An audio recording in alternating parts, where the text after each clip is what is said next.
Am I audible? Sir.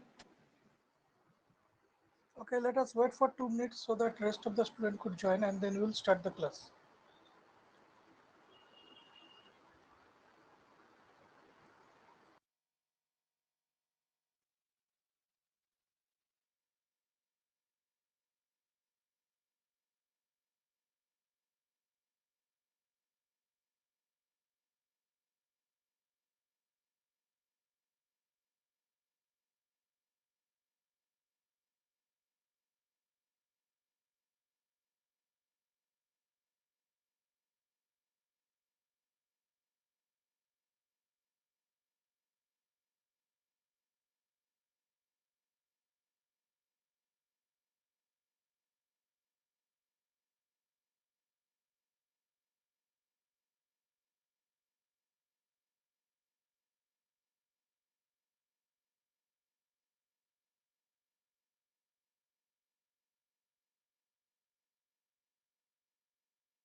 Okay, so we have waited and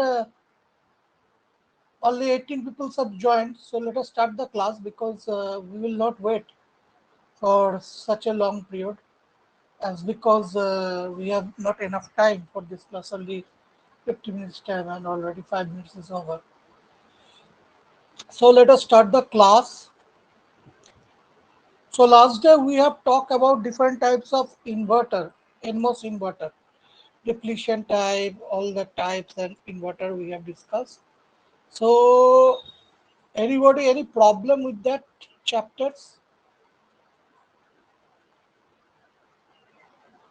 कोई problem है? Am I audible? Yes, sir. कोई problem है उसके chapter पे? No, sir. So okay, so if there is no problem, so let me continue. So last day we talked about the depletion type NMOS load inverter. We just draw the circuit diagram and I am continuing from that portion. that I have drawn the circuit diagram, and then we will talk about the last but not the least, that is the depletion type NMOS load inverter, because this is very much important for our class also, because this type of inverter has advantages like what we talk about the enhancement type. What is the problem with the enhancement type? It lead to significant static power dissipation, and we have discussed what is static power and what is dynamic power dissipation, and we have also discussed about parasitic capacitance and how MOS is acting as a parasitic capacitance. So I think nobody has problem with that. Anybody has problem?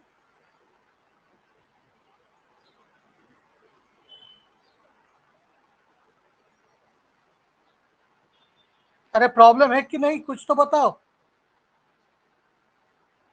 Sir. Hello. Yes, sir. और कोई class में present नहीं है? I am requesting others to reply.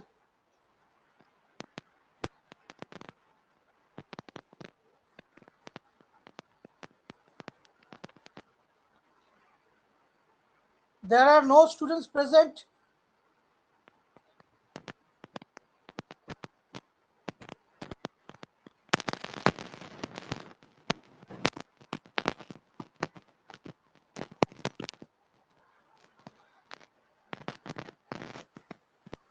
Yes, Rituraj, anybody has any problem, Rituraj?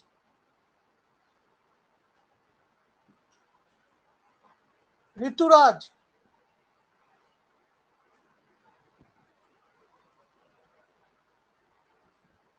Yes, sir. no, any problem? No, sir.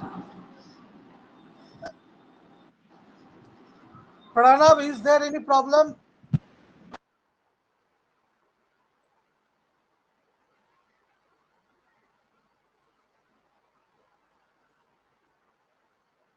Gaurav Kumar Gupta,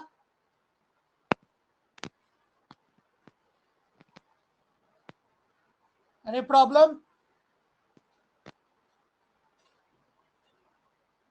Milan Kirti,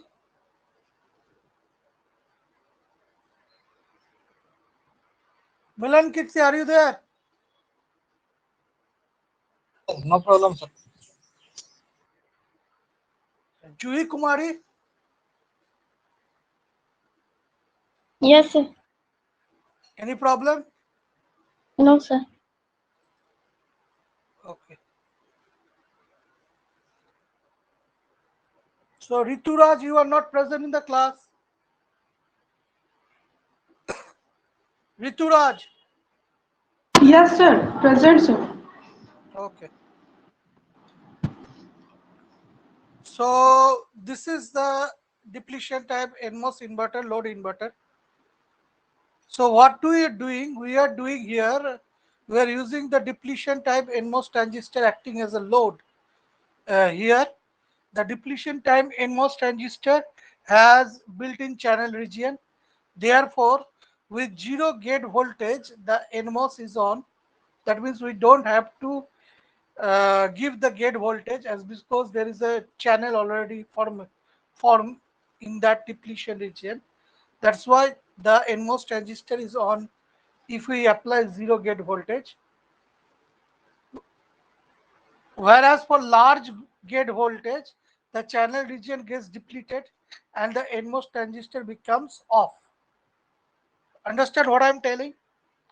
When I give VGS equals to 0, when I give VGS equals to 0, due to there is a channel in that particular, that's why when there is a zero gate voltage, the NMOS transistor is on. But when VGS is get much greater than 1, that means it is high. What happened? The channel region gets depleted and the NMOS transistor becomes off. NMOS transistor becomes off.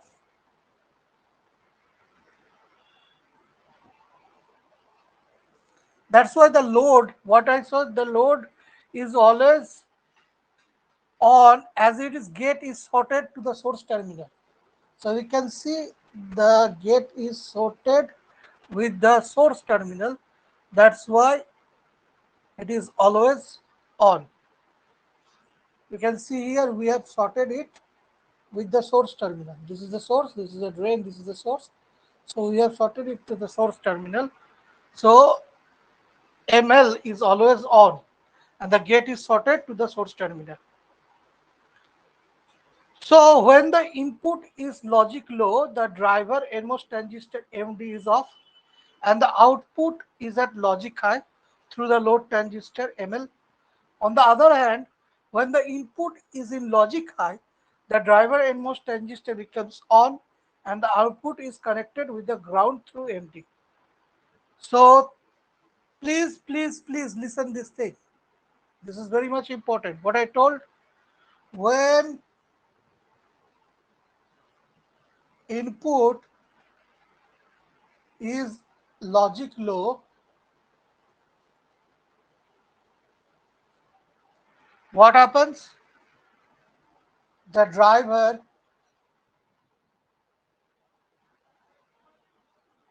NMOS transistor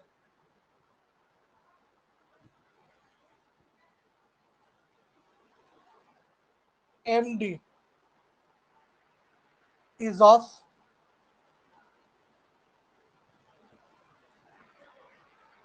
So what happened? The output, what happened to the output? Output is high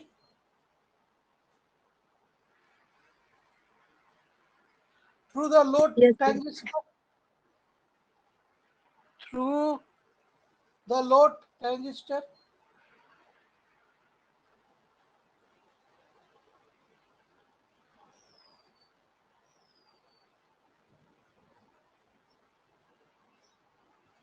Okay, Yes, sir. it is logic high, not high. Through load transistor. And another in vice versa, what happened when the input is in logic high? When input is logic high, then what will happen? The driver NMOS off is on. The driver NMOS transistor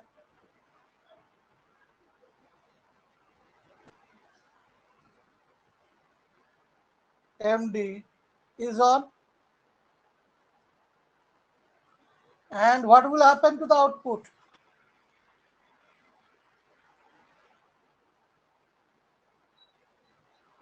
Sir, output is logic low. No, कैसा होगा? Output is connected to the ground through MD.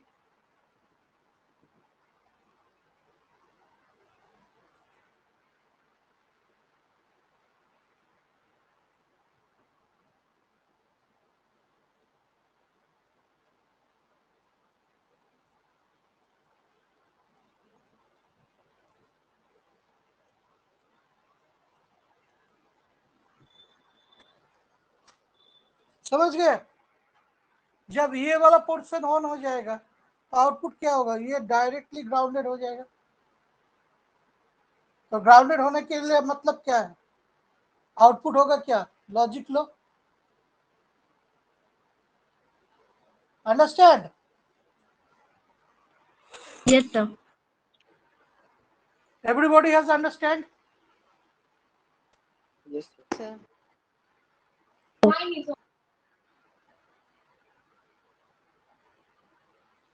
हाँ बोलो.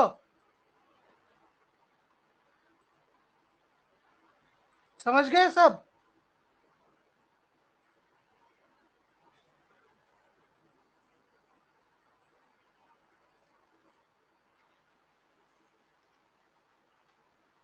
पर CMOS inverter के लिए क्या होता है?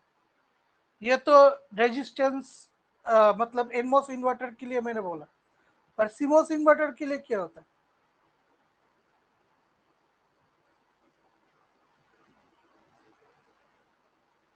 कोई बता पाएगा सीमोस इन्वर्टर के लिए क्या होता है?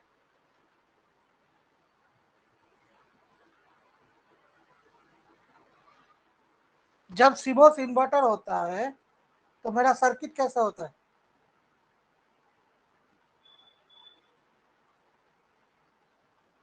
That means this circuit,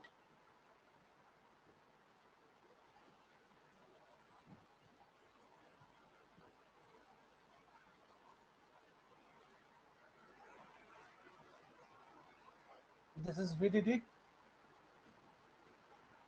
So this is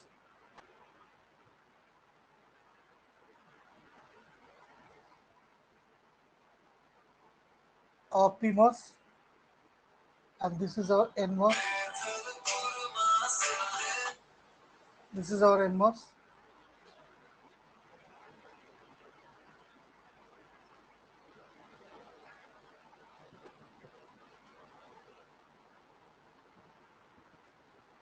So I give the input from here. This is A. So if it is PMOS, so the arrow will be outside. So it is sorted with what? This driver.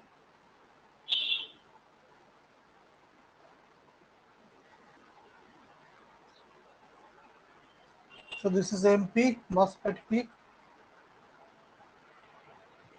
And then this is NMOS. So this will be what? Connected to the ground.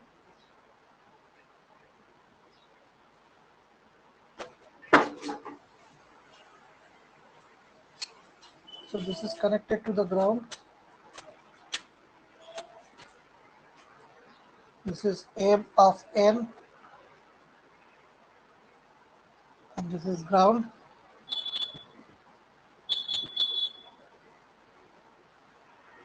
And from in between there will be the output, which is denoted as Y.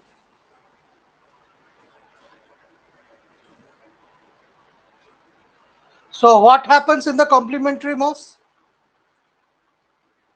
The PMOS transistor has the pull-up network, the NMOS transistor has the pull-down network. So when the input is logic low, the PMOS transistor is on and the NMOS transistor is off. Therefore, the output will be connected to the VCC or VDD, that is logic high. On the other hand, when the input is in logic high, then the PMOS transistor is in off and the NMOS transistor is in on. That's why it will be connected to the ground, as the PMOS transistor is directly connected to the ground. So what will happen? It will give a logic low output. So the advantage of the CMOS inverter is that as the NMOS and PMOS transistor functionally complement each other, they are never on together. That is the main advantage. And hence, there is no direct path from VDD to the ground for static current to flow. That means there will be no power dissipation.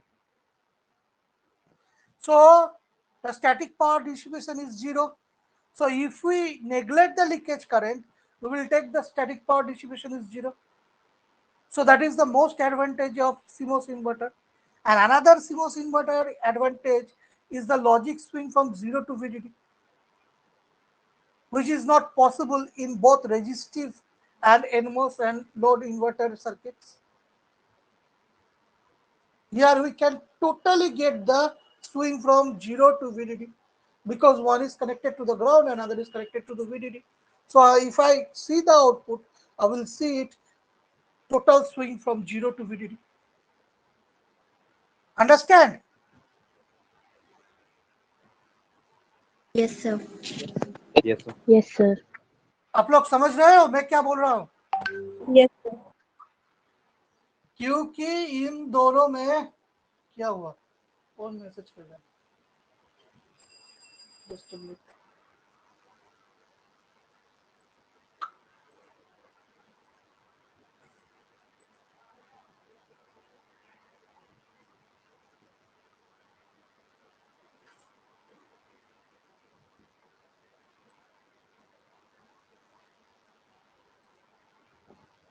सो मैं क्या बोल रहा हूँ, CMOS inverter में क्या supplement होता है, क्योंकि सीमोस में हम दो मॉस यूज कर रहे हैं। सब ठीक से समझो, अगर समझ नहीं पाया तो दोबारा पूछो, पर मुझे इंटरेक्शन चाहिए सबसे। I am very strict about this. So due to the CMOS inverter has two complement MOS transistor in it. One is the PMOS and the NMOS. That's why they are complement. So when I give any input in the A, if the input is in logic low, what will happen? क्या होगा? अगर logic low होगा तो क्या होगा?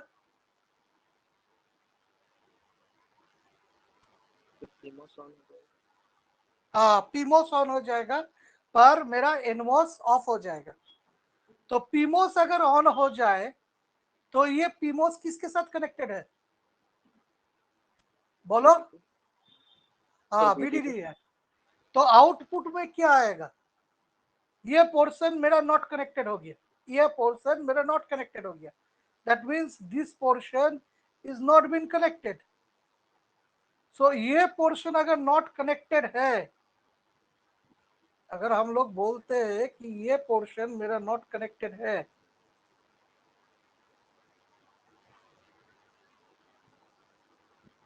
ये portion मेरा connected नहीं है, तो मतलब ये सर्किट ही नहीं है। तो अगर ये सर्किट ही नहीं है तो क्या होगा, तुम बताओ?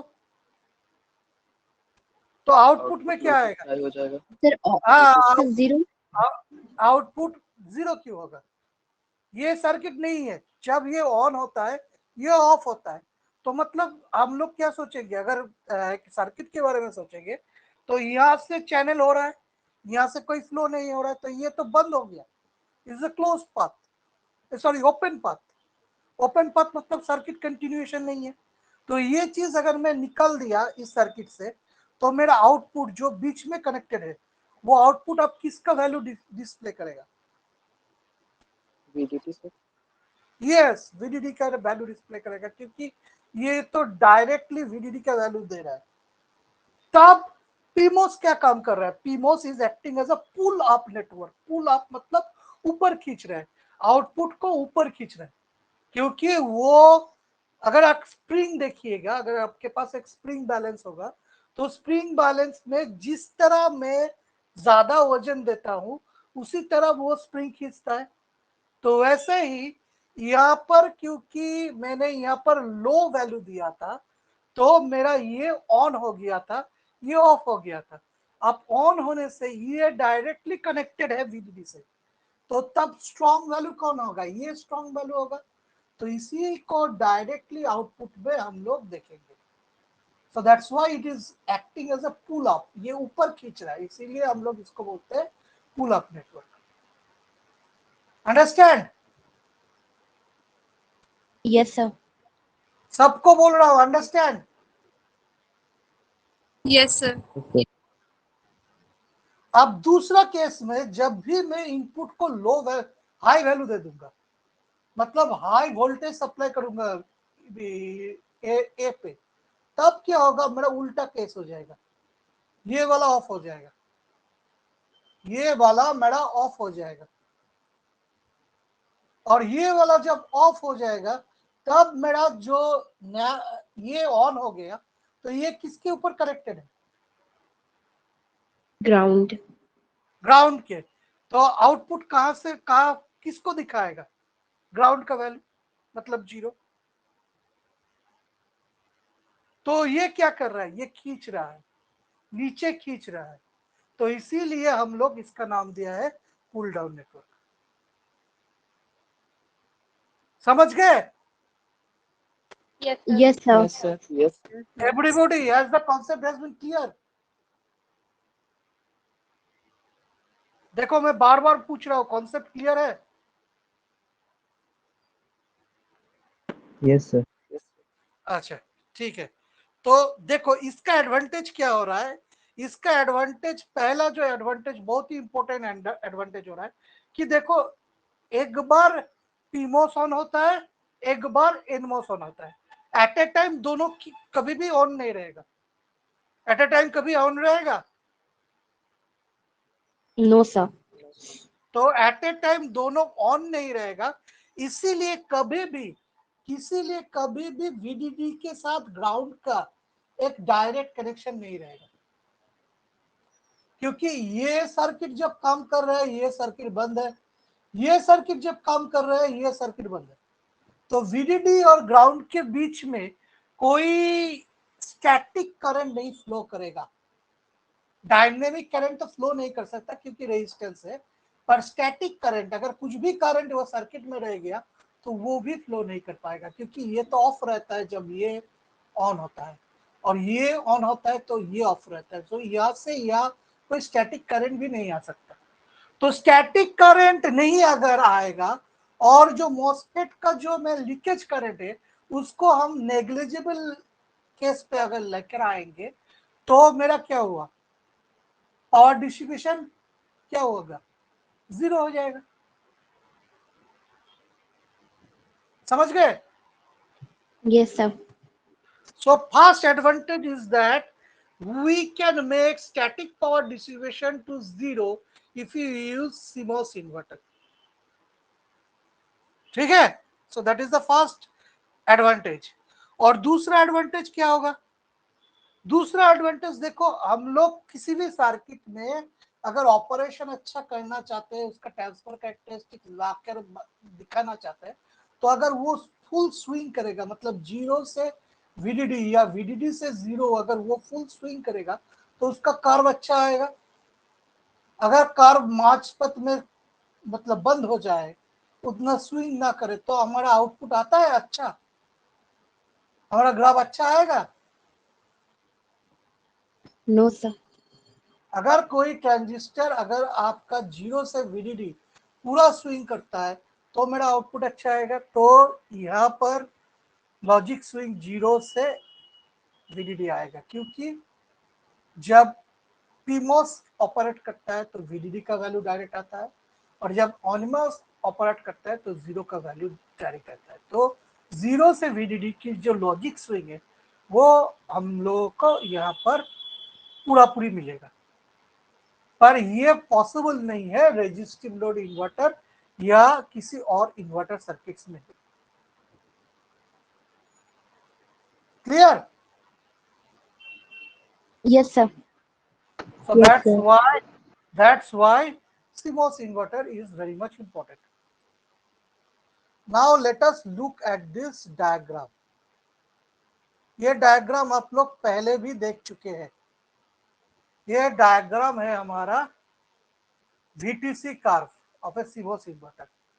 तो इनमें आप देखिए, इनमें बहुत ही इंपॉर्टेंट चीज है, ये देखिए कि जब V out equals to VDSN, जब V in equals to GSN होता है, जानते हो इसका मतलब क्या है?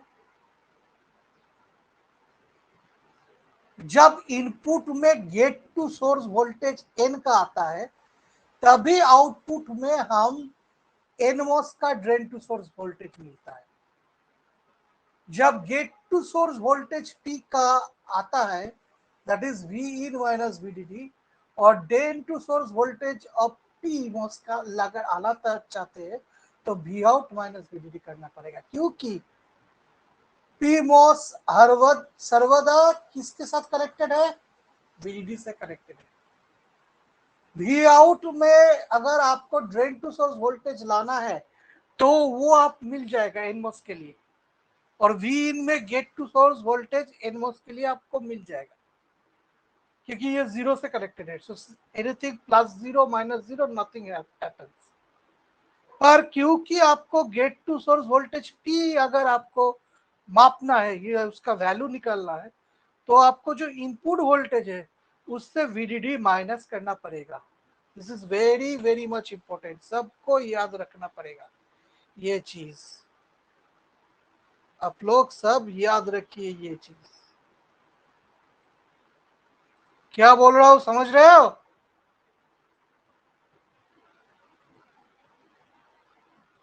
मॉसफेट ऑपरेशन एनमोस के लिए कोई प्रॉब्लम नहीं, पर पीमोस के लिए ऑपरेशन करने जाओगे तो ये बहुत ही इंपॉर्टेंट है कि अगर gate to source voltage PMOS के लिए आप कैलकुलेट करना चाहते हो तो जो इनपुट वोल्टेज होगा उससे आपको वीडीडी को माइनस करना पड़ेगा, क्योंकि VDD is always present with the PMOS inverter.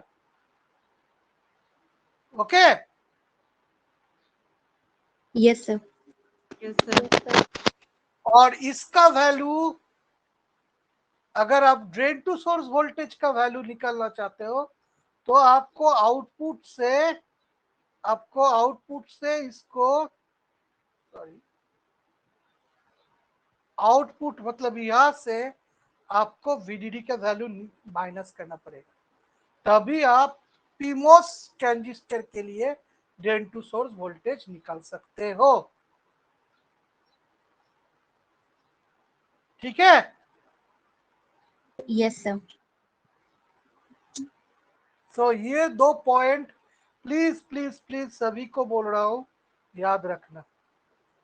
This is very two important points.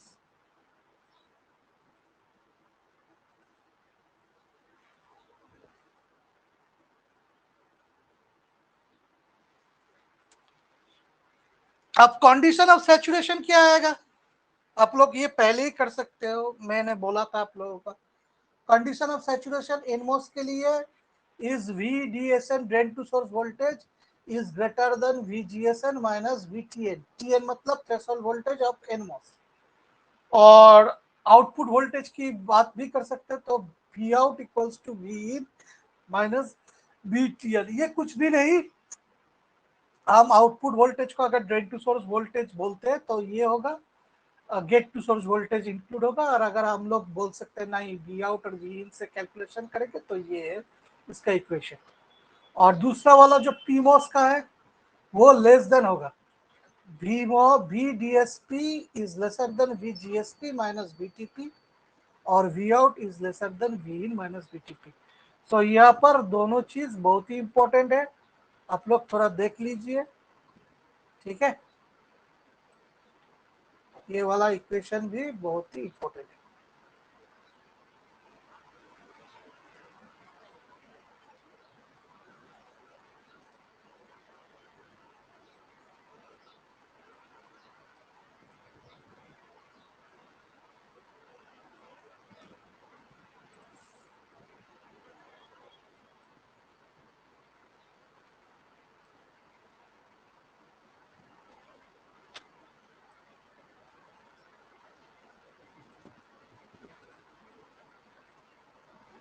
So please learn by heart these saturation equations for NMOS and PMOS। तो ये क्लियरली आप लोगों को दिखा सकता हूं मैं, ये क्लियरली देख सकते हैं, ये लीनियर ऑपरेशन करता है PMOS। ये VTC कार्व में A B C D E F G H ये सब पॉइंट लिया है। सो A से B तक ये जो कार्व है फ्रॉम दिस टू दिस, ये पोर्शन में PMOS लीनियर और NMOS कट ऑफ हो रहा है। दूसरे में BC जो कार्व चल रहा है BCD तक आप बोल सकते हैं डी का, ये कार्व में हम लोग क्या कर रहे हैं, PMOS लीनियर चल रहा है और NMOS सैचुरेशन चल रहा है। फिर आपका आता है दूसरा जो कार्व D से F तक, ये पोर्शन में PMOS सैचुरेशन NMOS भी सैचुरेशन, ये दोनों पोर्शन में दोनों ही सैचुरेशन होता है। और FGH ये कार्व की पोर्शन में आप लोग क्या पाएंगे, आप लोग पाएंगे कि NMOS लीनियर है और PMOS सैचुरेशन है। तो इस कर्व में आपका NMOS लीनियर है और PMOS सैचुरेशन है। और इसके बाद जो लास्ट जो जगह है उसमें NMOS लीनियर काम करता है और PMOS स्विच ऑफ हो जाता है। ठीक है, ये सो ये 3 ऑपरेशंस और ये 3 ग्राफ पे आपका वैल्यू आता है। Okay yes sir. Yes, sir.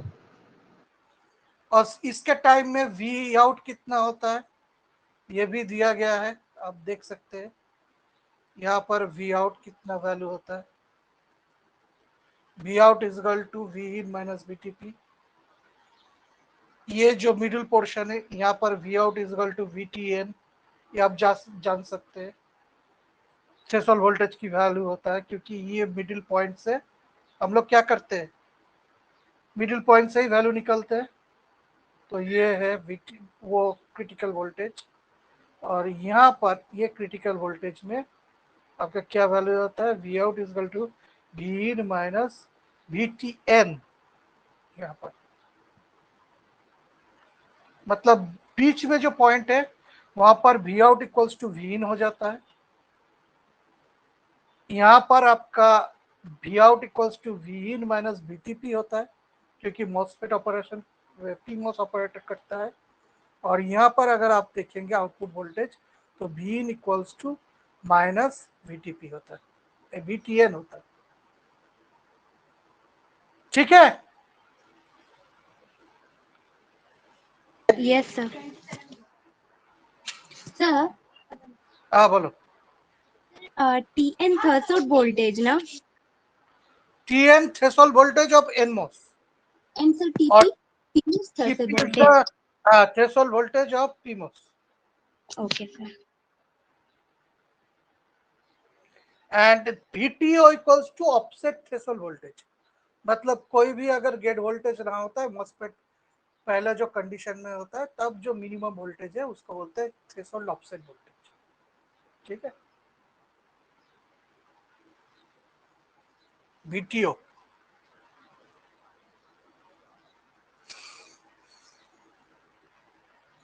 तो इसका जो मैंने जेरोक्स पहले दिया था उसमें इससे हम VIL, VIH, VOL, VOH और VTH का कैलकुलेशन दिया गया है।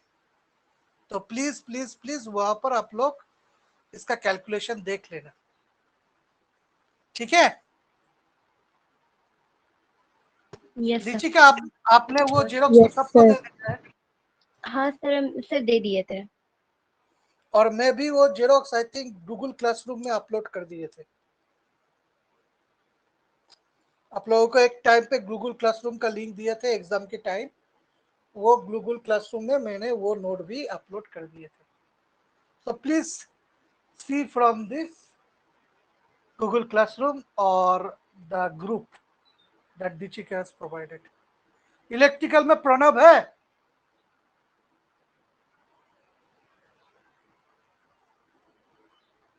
प्रणब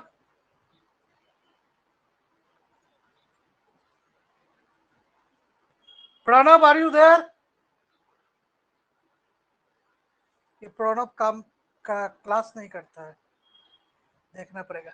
ठीक है, तो इलेक्ट्रिकल डिपार्टमेंट के लिए मैं भी बोलूंगा, ऋचिका है। यस सर, हम Yes, sir. इलेक्ट्रिकल डिपार्टमेंट में शेयर कर दिए थे। अच्छा ठीक है, तो वो भी आपको मिल जाएगा वहां से।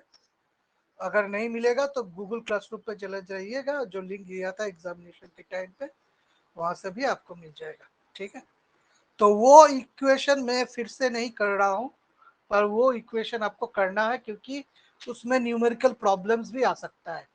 जैसे कि लास्ट डे मैंने न्यूमेरिकल्स प्रॉब्लम किया था, वैसे ही न्यूमेरिकल्स प्रॉब्लम भी आ सकता है। Calculate the critical voltages and noise margin for a CMOS inverter given the following values, बल्कि वैल्यूज दे देगा, VDD का वैल्यू दे देगा, VTN का वैल्यू दे देगा, VTP के वैल्यू देगा, बीटा एन का वैल्यू दे देगा, बीटा पी का वैल्यू दे देगा। तो तुमको वो फॉर्मूला में बिठाकर क्रिटिकल वोल्टेजेस का वैल्यू निकालना पड़ेगा, और निकालने के बाद आपको जानते हैं नॉइज मार्जिन का फॉर्मूला, NML होगा VIL माइनस VOL और NMH होगा VOH माइनस VIH।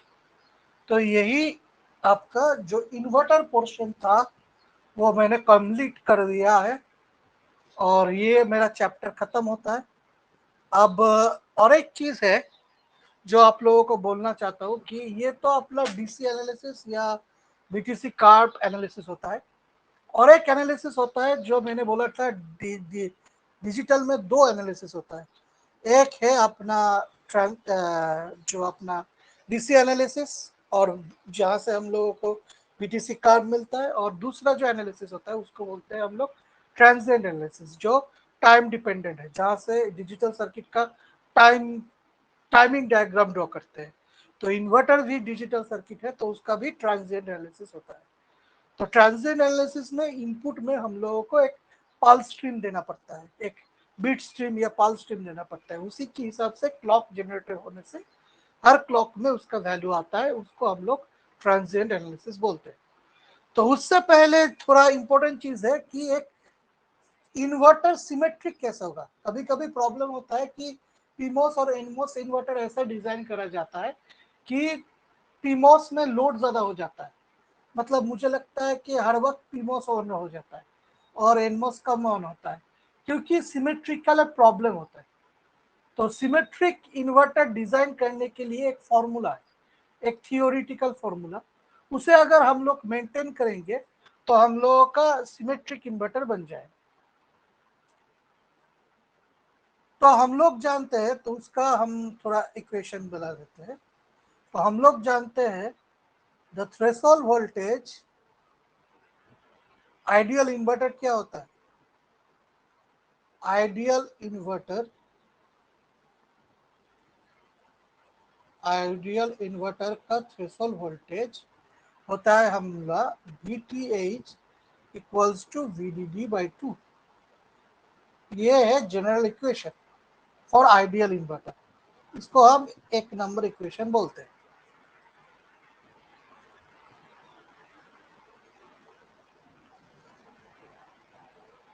अब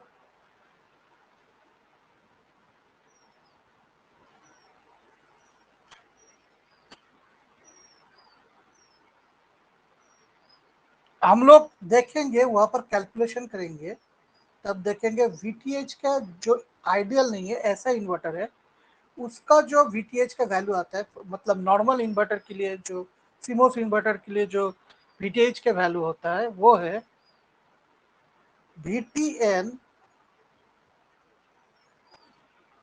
root over of beta N by beta P plus VDD plus VTP by root over of beta n by beta p plus 1। ये है generalised equation for CMOS inverter. ये ideal inverter, ये for CMOS inverter.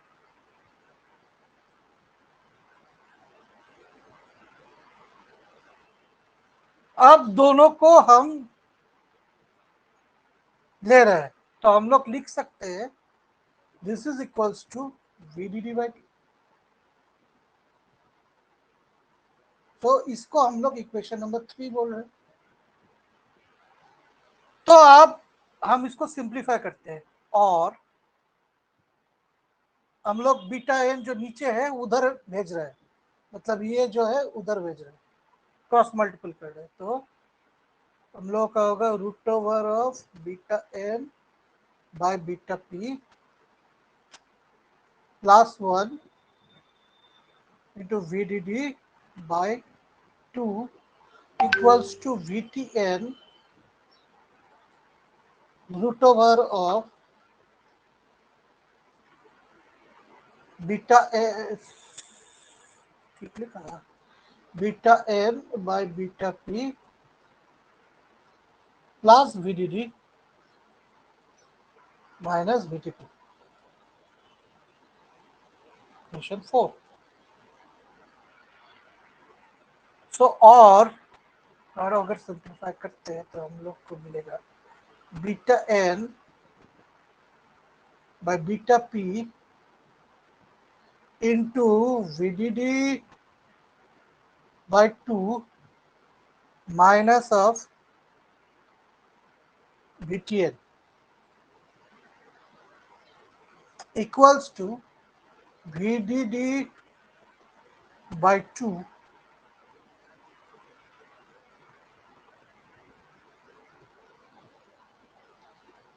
minus VTP. Equation number 5. Or root over of beta n by beta p equals to VDD by 2 minus VTP by VDD by 2 minus VTN.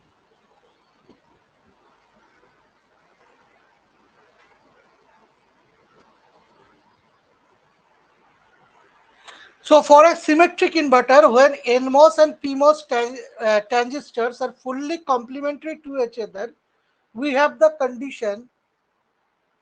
So हम लोग लिखते हैं यहाँ पर बहुत ही important point है, इसलिए रेड कलर से लिख रहे हैं, आप लोग थोड़ा समझिए. For a symmetric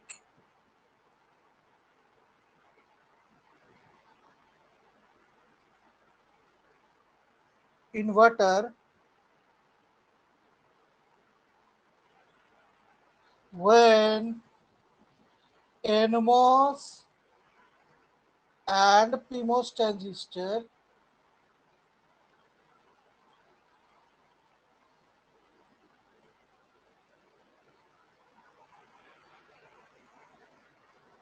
are fully complement to each other,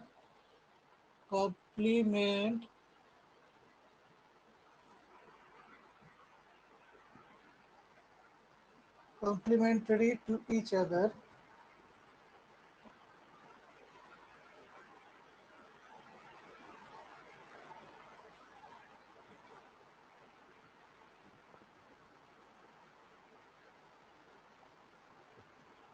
क्या प्रॉब्लम होता है करके.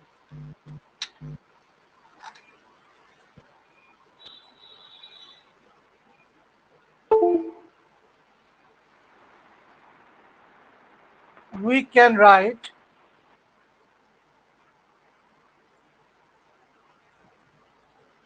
the following condition.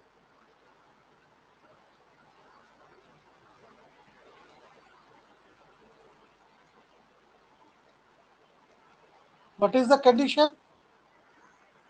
Now VTN, that is threshold voltage of NMOS, equals to threshold voltage of PMOS. तभी complement होगा.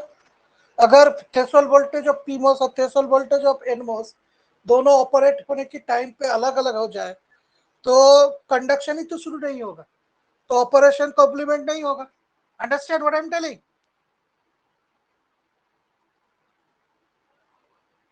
क्या बोल रहा हूं, समझ पा रहे हो?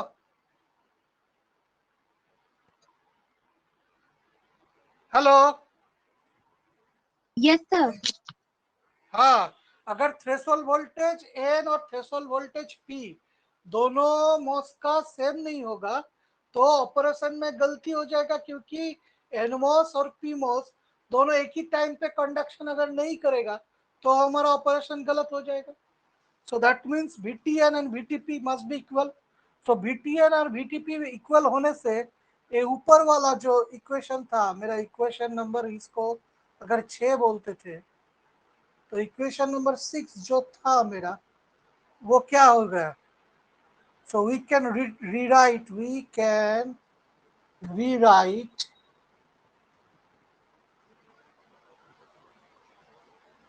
इक्वेशन 6, और इक्वेशन 6 हमारा बन जाएगा क्या? Root over of beta N by beta P equals to 1. This is equation number 7. तो अगर बीटा एन और बीटा पी को हम ई करें, रूट ओवर उठा दे, that means beta N by beta P, तो हम लोग क्या निकलेगा? Mu N mobility of NMOS device COX oxide capacitance into W by L, that is the aspect ratio of N by mu n mu p COX W by L P equals to what? This is equation number 8. तो हम लोग लिख सकते हैं क्या है, हम लोग लिख सकते हैं W by L of P by W by L of N equals to mu N by mu P, which is not equals to 1. So this is equation number 9. तो इससे हम लोग क्या सिद्धांत पे आता है कि एक सिमेट्रिकल इन्वर्टर के लिए चैनल विड्थ और चैनल लेंथ रेशियो, मतलब ओमेगा रेशियो को बोलते हैं हम लोग channel width to channel length ratio for the PMOS and the NMOS transistor are not identical. Rather, it depends on the mobility ratio of the electrons and the holes. तो अगर हम लोग mobility ratio को gamma से represent करते हैं तो हम लोग यहाँ से एक बहुत ही इंपॉर्टेंट फॉर्मूला पे आते हैं कि W by L of P मतलब with two channel width to channel length ratio of PMOS is equals to gamma, which is the mobility ratio for NMOS and PMOS into W by L of N. So this is equation number 10 and this is very, very important. This relation is very, very important.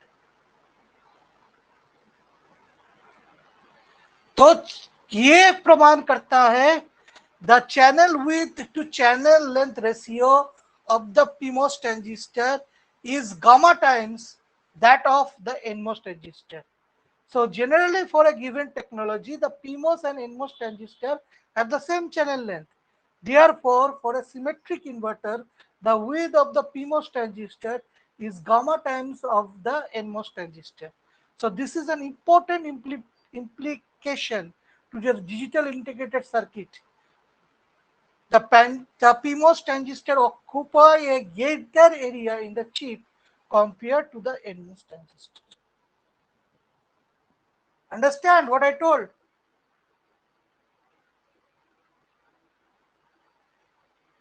कोई reply नहीं, Yes, sir. एक बोल रहे हो Yes, sir. मैंने क्या जो मैंने बोला वो ठीक से एक बार समझ लो, फिर से बोल रहा हूँ। हम लोग जब डिजाइन करते हैं तो omega L ratio for NMOS और omega L ratio for PMOS same लेते हैं। तो ऐसा अगर इन्वर्टर डिजाइन करेंगे तो वो सिमेट्रिक नहीं होगा, क्योंकि ये प्रूव हो गया कि चैनल विड्थ और channel length of A NMOS transistor is lambda times smaller than channel width and channel length of a PMOS transistor, where lambda is the mobility ratio for NMOS and PMOS transistor. What is mobility? The ratio of electrons and holes. Understand? Yes, sir. Yes, sir. So this portion is very much important, and that helps us to decide that whenever we will use a PMOS and a NMOS in a particular IC chip, then the PMOS will occupy larger area because its width and channel is larger than the NMOS. So that's why the width and the channel is larger. That's why the PMOS will acquire more area than the NMOS transistor. ठीक है? Yes, sir. Yes, sir. Yes, sir. Yes, sir. So that's for all because the time is ended. I think it is 12:54. You have to go for lunch. So that's for all. But this last portion, everybody, please. अगर किसी को अभी समझ नहीं आ रहा है तो बोलिए, मैं और एक बार एक्सप्लेन कर दूंगा, पर इसको बाद में नहीं छोड़ना क्योंकि ये बहुत ही इंपॉर्टेंट चीज है। सबको समझ में आ गया? Yes, sir. Yes, sir. Yes, sir. अच्छा, Yes, sir. ठीक है। ऐसा ही समझ में आ गया या खाना जाना है इसलिए जल्दी बोल रहे हो?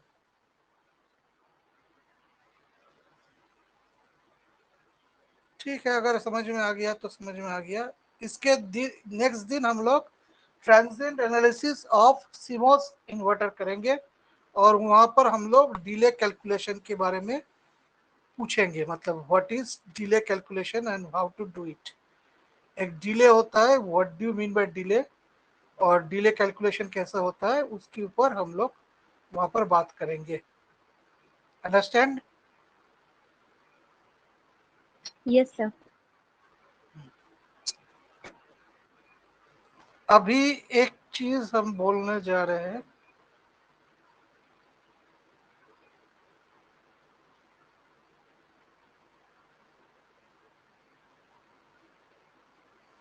मौसम मिश्रा है?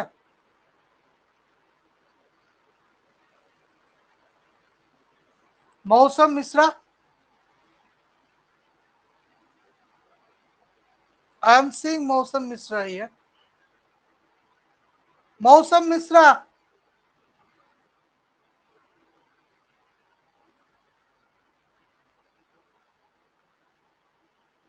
Richika, please tell Mausam to contact me after the class.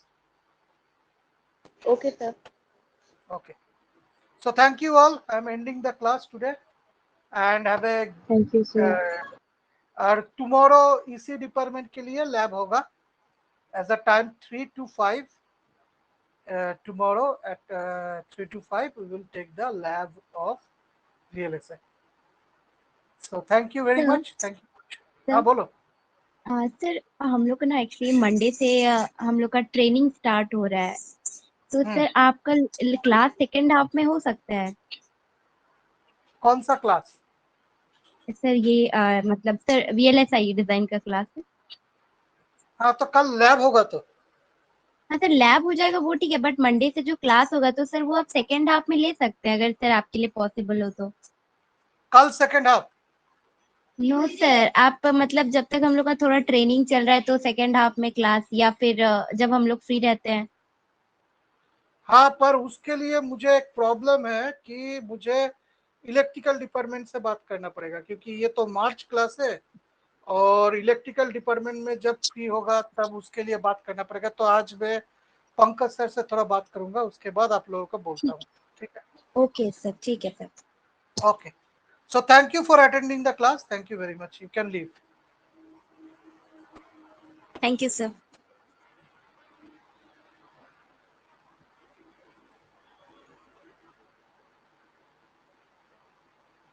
Have a great day. Thank you.